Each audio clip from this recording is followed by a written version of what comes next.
देखिए, सबसे पहली बात तो आपने बात कही कि रुचि वीरा जी बहुत ज़्यादा फेमस चल रही हैं। मैं ये कहूँगा कि हमारे सदर बैरिस्टर असदुद्दीन ओवैसी साहब के सामने कोई भी चल ही नहीं सकता।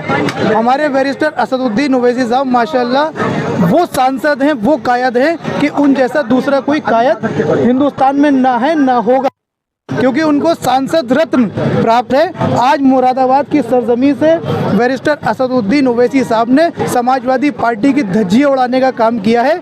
और रही बात मुरादाबाद की सरजमी की, तो इंशाल्लाह आने वाले वक्त में 2027 के चुनाव में हमारा प्रत्याशी, हमारा कैंडिडेट यहाँ से चुनाव लड़ेगा और इंशाल्लाह मुरादाबाद के हवाले से खबर है कि ज़मीनी स्तर पर आपकी जो कंडीशन है वो बहुत ज़्यादा ख़राब है। देखिए, आपके पास जो खबर है वो गलत है, क्योंकि मीडिया के जो सूत्र होते हैं वो सही खबर नहीं दे पाते हैं। मुरादाबाद का संगठन माशाल्लाह बहुत मजबूत है और आज उन लोगों ने अपनी ताकत यहाँ मैदान के अंदर, जामा मस्जिद पार्क के अंदर दिखा दी है। तो आपकी बात कर, आप क्या पब्लिक को देखकर ये उनको वोटों में तब्दील करने का आइडिया लगा सकते हैं? बिल्कुल। देखिए, मैं यही कहूँगा कि जहाँ जहाँ बैरिस्टर असदुद्दीन ओवैसी साहब की सभाएं हो रही हैं, आप लोग खुद देख रहे हैं, समाजवादी पार्टी के किसी बड़े नेता की जनसभा में इतनी पब्लिक नहीं होती है। बैरिस्टर असदुद्दीन ओवैसी साहब की एक दीवानगी है पब्लिक के अंदर। आने वाले वक्त में इंशाल्लाह उत्तर प्रदेश के अंदर सिर्फ पतंग ही उड़नी है और साइकिल को पंचर होना है। अखिलेश यादव जो है अगस्त में एक रैली निकालने वाले हैं, रथ यात्रा, उसको लेकर तमाम तरह की तैयारियां, और वो रैली जो है वो आगरा से शुरू होगी। देखिए, मैं ये कहूँगा कि भैया रैली कहाँ से भी शुरू करें, कहीं से भी शुरू करें, लेकिन उनकी साइकिल में जो है पंचर हो चुका है। यही वजह है कि आज वो रैली निकालने पे मजबूर हो गए। बैरिस्टर असदुद्दीन ओवैसी साहब ने सहारनपुर से, मटेरा बहराइच से और आज मुरादाबाद से ये ऐलान कर दिया है कि अब उत्तर प्रदेश में सिर्फ और सिर्फ मजलिस का परचम ही लहराने वाला है और इंशाल्लाह आने वाले वक्त में मजलिस का परचम ही उत्तर प्रदेश के अंदर लहराएगा। आपका एक सवाल और है आपसे। आपने मटेरा की बात की, तो मटेरा ही क्यों? अयोध्या, बनारस और गोरखपुर, यहाँ से भी तो चुनाव लड़ सकते हैं आपकी पार्टी। देखिए, शायद आपको जानकारी नहीं है कि हमारे उत्तर प्रदेश के जो सदर हैं आली जनाब शौकत अली साहब, उन्होंने 200 सीटों पर चुनाव लड़ने का ऐलान किया है और बहुत जल्द हमारी पार्टी के जितने भी कैंडिडेट हैं बहुत जल्द एक एक करके हम लोग घोषित कर रहे हैं। जगह जगह सभाएं कर रहे हैं, लोगों से मिल रहे हैं, जनसंपर्क कर रहे हैं और संवाद सभी लोगों से करके मजलिस के लिए उनको उजागर किया जा रहा है। मजलिस के लिए लोगों की मोहब्बत है, मजलिस के लिए लोग अपनी मोहब्बत दिखा रहे हैं, जाहिर कर रहे हैं। प्रत्याशी की बात आ गई तो अंसार अहमद साहब को पूर्वांचल से प्रत्याशी घोषित कर दिया है और अभी मैंने पोस्ट देखी थी आपकी,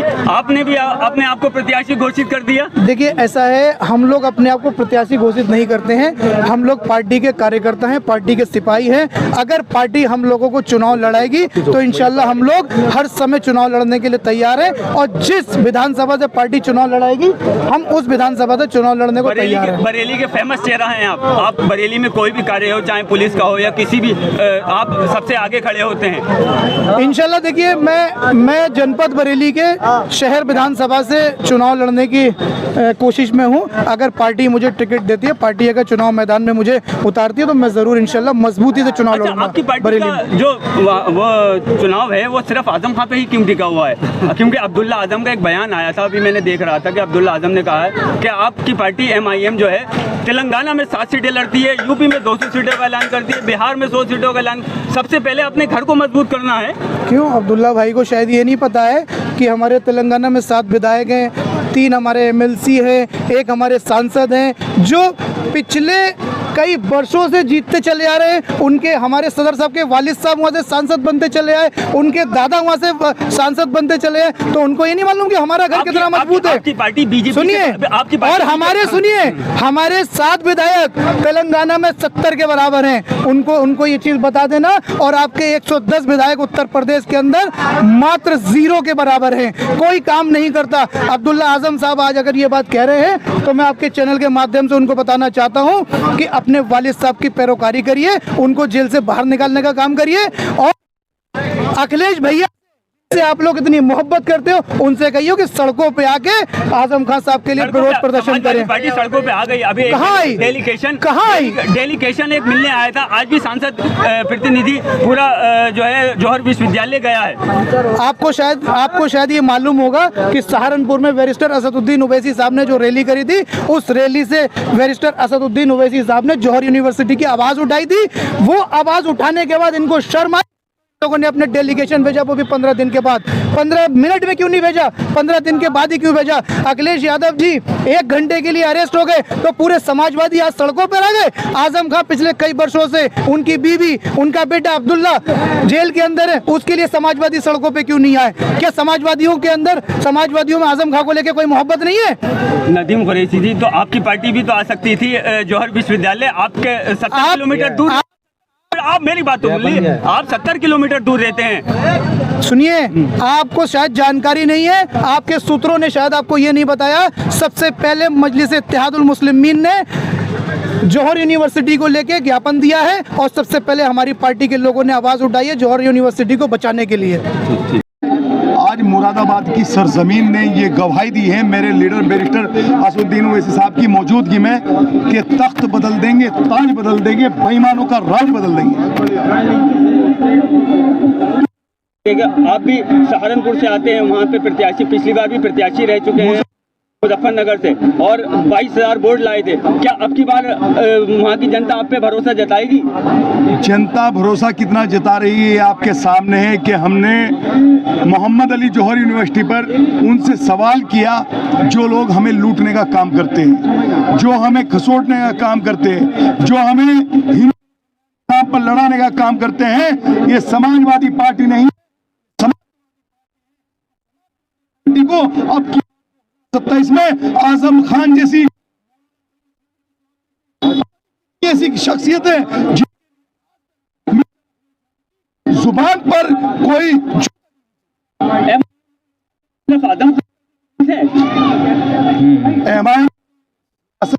तक नहीं, हर उस इंसानियत के लिए खड़ी दबाना चाहिए और को भेजने का काम विधान आप सारे काम मोहम्मद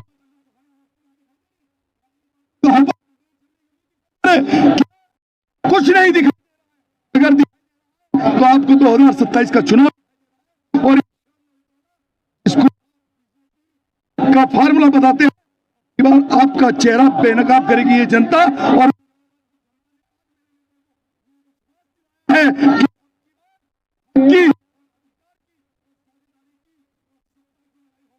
ना कि किसी को हराने की या जिताने की लड़ाई नहीं होगी। आप जंतर मंतर जाने वाले थे, मगर प्रशासन ने आपको आपके घर से लगाया। दूसरी बार जाने की कोशिश की, लेकिन मुझे बाहर से अरेस्ट की नहीं होते।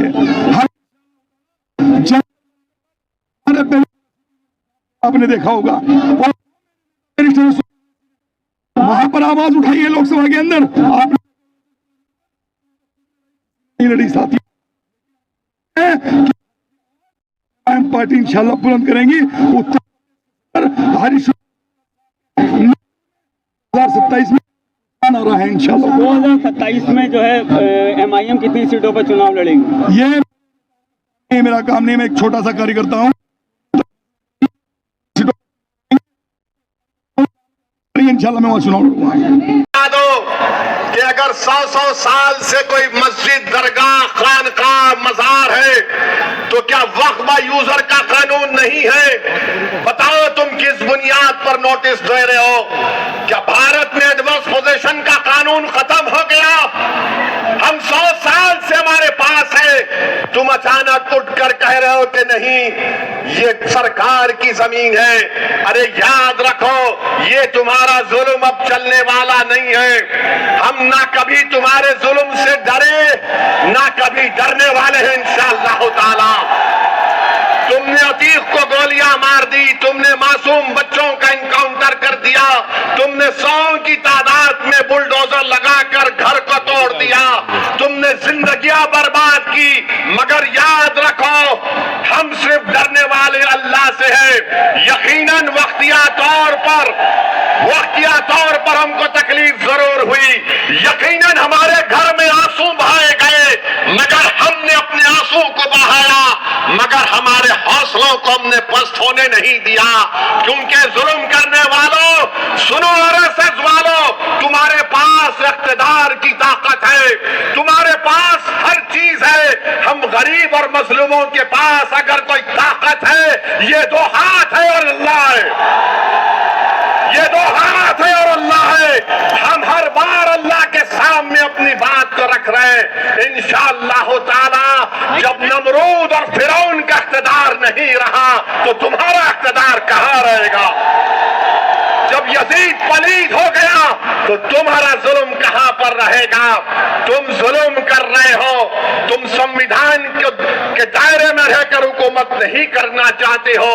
मेरे अजीज दोस्तों और बुजुर्गों, इंशाअल्लाह ताला आप देखेंगे कि आने वाले चुनाव में मजलिस इत्तेहादुल मुस्लिमीन आपकी दुआ, आपके इत्तेहाद की ताकत और आपके सियासी शऊर के बलबूते पर एक अज़ीमुश्शान कामयाबी से हमकिनार होगी इंशाअल्लाह ताला। और फिर हमको बताया गया कि मुरादाबाद में कोई गवर्नमेंट का मेडिकल कॉलेज भी नहीं है। बताओ बाबा कैसे